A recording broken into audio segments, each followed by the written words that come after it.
Marketing education usually begins with frameworks. Students are given theories, definitions, models, and then asked to apply them. However, in our marketing theory course, we did an exercise to derive theory from the real world instead of only engaging with it inside the classroom. We immersed ourselves in a historical marketplace to understand market transactions in real life. Our instructor took us to Ravivari Bazaar, a centuries-old open-air market in Ahmedabad, known for informal trade and economies of reuse and repair, as well as great bargains. The logistics were discussed in advance, and we were given a set of do's and don'ts. Our goal was not to test a theory, but to build one through our experiences and observation. The instructions were simple. Observe carefully, analyze honestly without bias. No need to force fit a framework.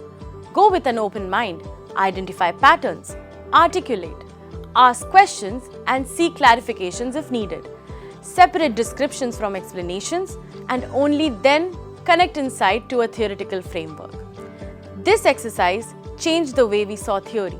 We saw how it was built from practice. As marketing theorist Shelby D. Hunt wrote, marketing theory must explain patterns and identify causal mechanisms. That is exactly what this assignment trained us to do. From what we saw, many explanations emerged, how consumer and producer are sometimes one and the same, how products are augmented for more value. Through this process, 4 skills became sharper. First, patience and attention to detail. We learned not to rush to a theory just because it's familiar. Second, sensitivity to context. Ravivari functions very differently depending on where you stand and what you look at. Third, causal reasoning. We moved from what we saw to what it might be happening.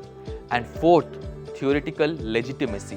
We had to justify our conclusion with clarity, not convenience. Once we got back, we had a debrief class where we collectively discussed the visit, what we saw and engaged with. Then, we each picked a unique theme that appealed to us, and our instructor helped us refine it by asking questions, probing us to think further, and connect it with prior class discussions and theories as well, so that we could build a logical argument with a central focus.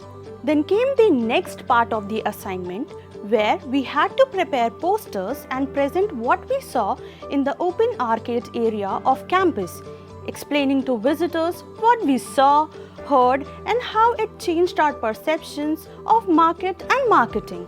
We went beyond the course.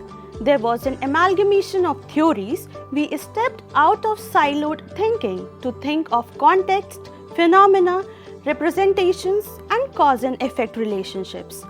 Why is it useful and new? This structure made us think like researchers, not only marketers.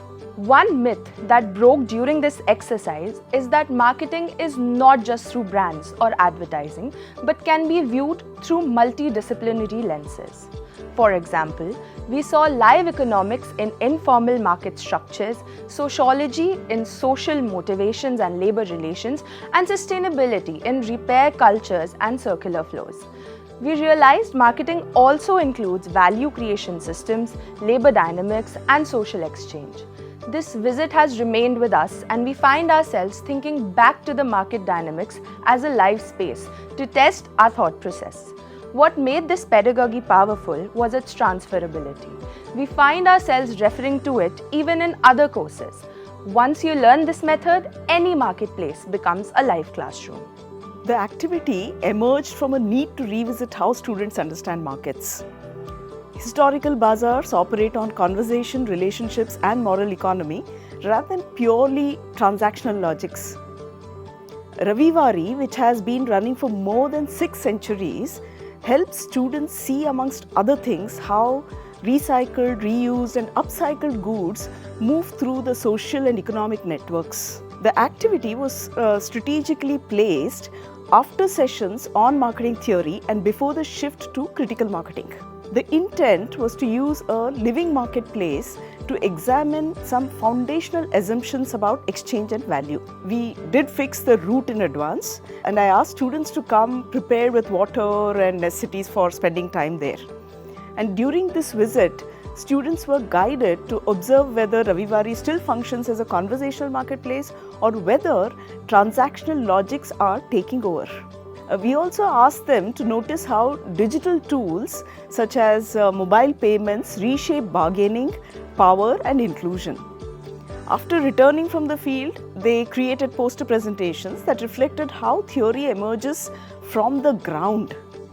During the presentation, students had a wonderful interaction and received good feedback. This activity made theory feel interpretive and contingent rather than fixed. So for educators who want to adapt this idea, the process does not require a historic bazaar. It requires a space where economic and social life meet.